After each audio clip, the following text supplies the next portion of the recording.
Hey y'all, it's Jenny. This is Mommy's Crime Time. This is an update on the Faye Swetlik case.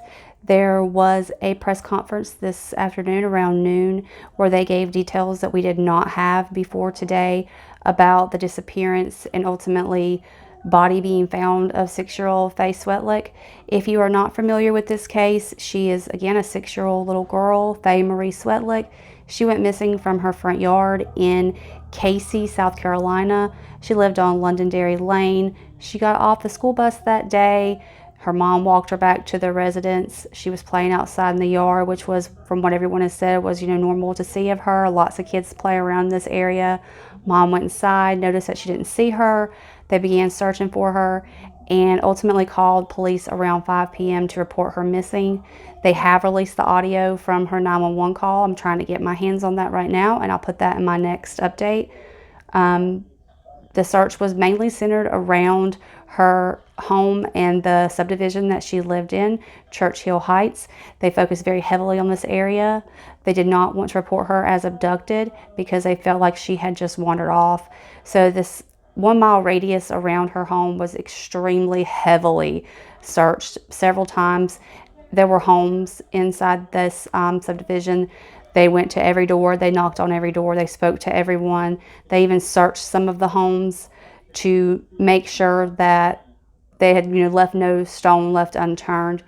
And yesterday morning they had a press conference and they let everyone know that what they were doing at that point was also still following every tip that came in.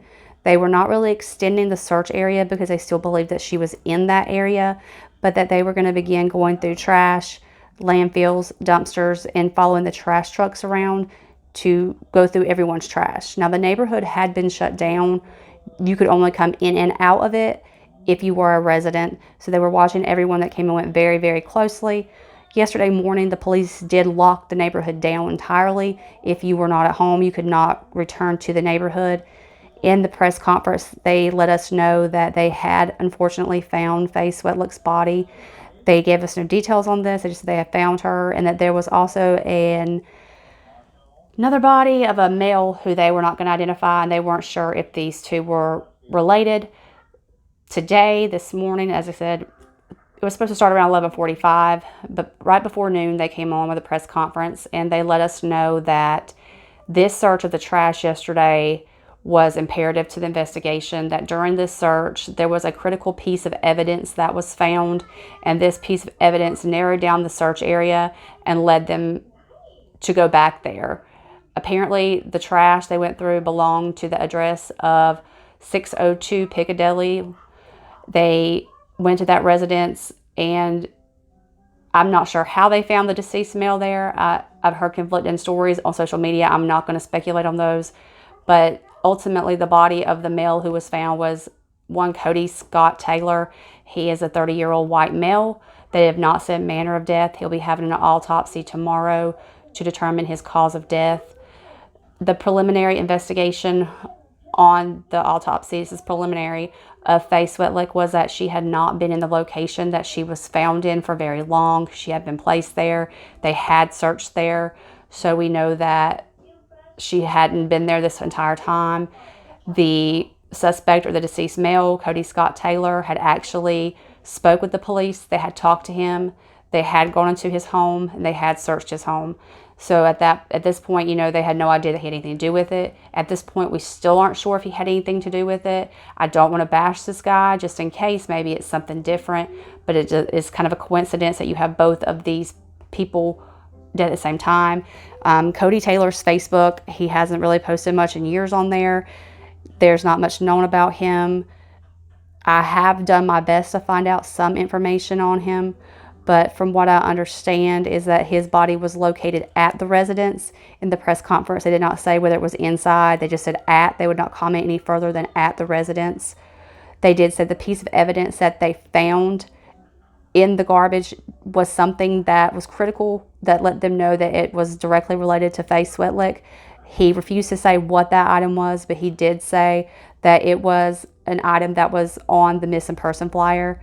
So that would lead us to either her polka dot rain boots, the pink flowered skirt, or the black shirt with the words peace written on it. So we're not sure which one of those, but it seems that it would be one of those, and that trash did belong to Taylor. Their homes are extremely close together. Taylor's home is about 150 feet from that of Faye Swetlik, so they are very, very close. They are requesting that if anyone has any information on Taylor, if you know anything about him, basically from the time of her disappearance on Monday until the time yesterday where they found him dead, if you could please call the hotline, let them know what you know, because they are trying their best to piece this stuff together.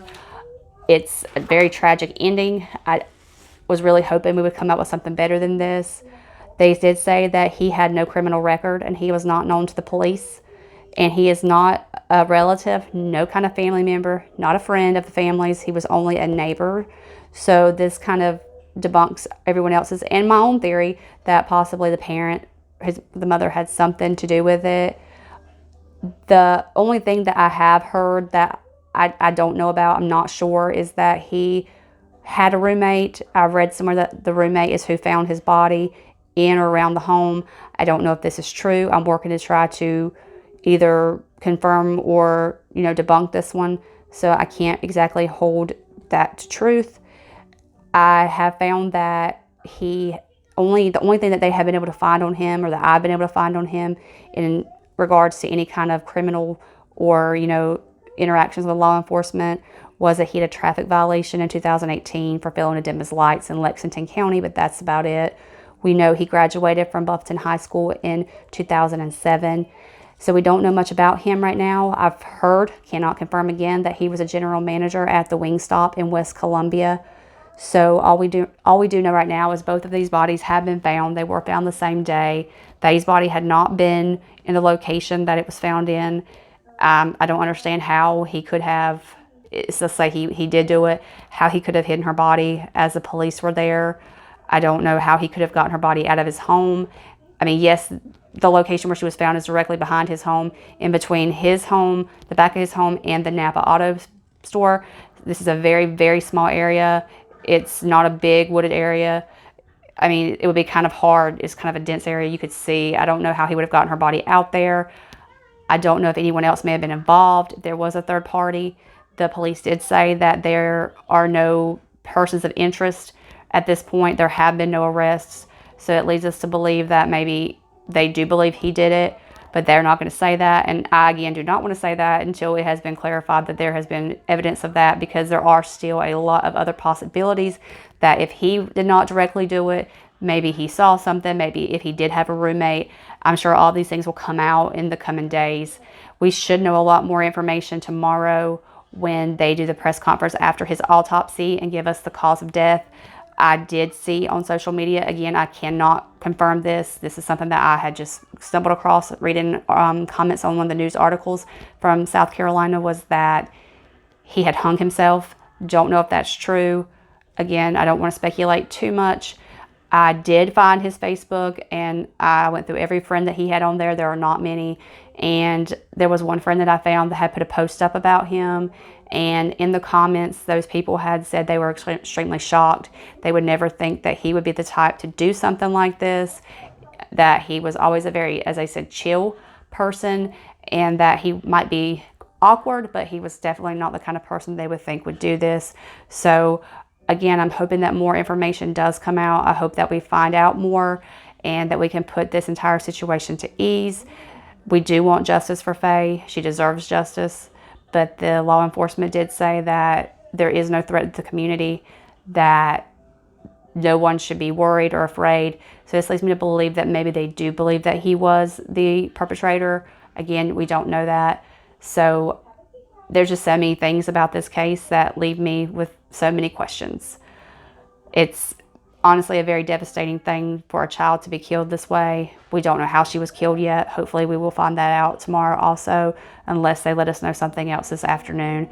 I'm working very hard on seeing what all I can find out about Coty Scott Taylor, as much information on him as I can, see if we can kind of figure out what kind of person he was. As soon as I'm able to get more information on him and compile more of what he was like, I'll definitely do another video about him.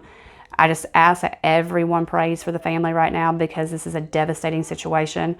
Just keep everyone in your prayers. Pray for sweet Faye. This is a devastating thing to happen to a child. I wouldn't wish this on anyone. It's beyond the realm of imagination of what a person could be thinking to do something this horrible. Right now, you are seeing a photo of Coty Taylor. This is his profile picture on Facebook. There are not many pictures on there. There's only 2. The other one was earlier in the video. It's so much that we don't know. I don't know if this is what he looks like now because, as I said, his Facebook has not been updated in quite some time. I do want to say that we don't know that he's guilty before we start to bash him. Right now on the screen, I just want to go over this real quick, that this is the location in which she lived, he lived, and her body was found. If I bring your attention to the red ping, that ping is where his residence was. If you look down lower on the screen towards the bottom right-hand side, you see Londonderry Lane. Apparently, she lived in that little complex there, so their homes were very, very close together. And if you look right behind where you see the red ping, you see the small wooded area there between that ping and the Napa Auto Parts. This is where her body was located, was directly behind that and in between these 2 locations.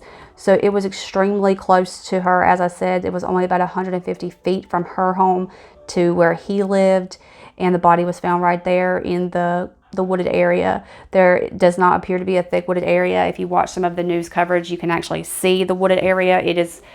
It's pretty open, so I have a hard time with how could someone exactly get the body in there the way that they did.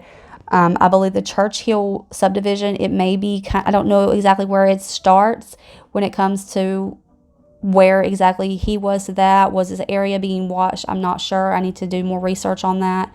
But we do know this is where her body was recovered and this is where he lived. I'm going to do my best to get as much information as possible on this, and as soon as there's another update, I will definitely let everyone know. It's unfolding, and we're just waiting on more press conferences, more information to be released.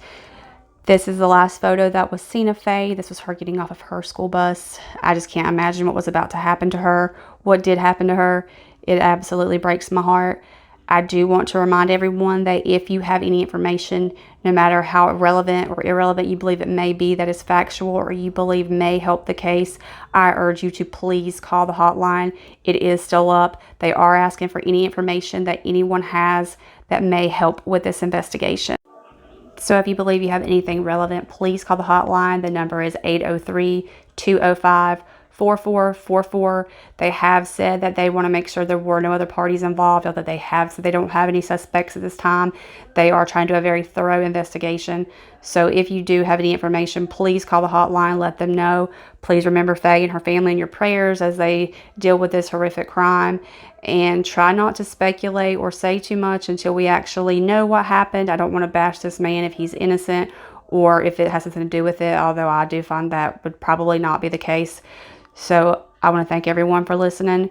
Keep the family in your prayers, and I'll get back to you guys as soon as possible, as soon as I release any new information, or as soon as I'm able to recover more information on Scott Taylor.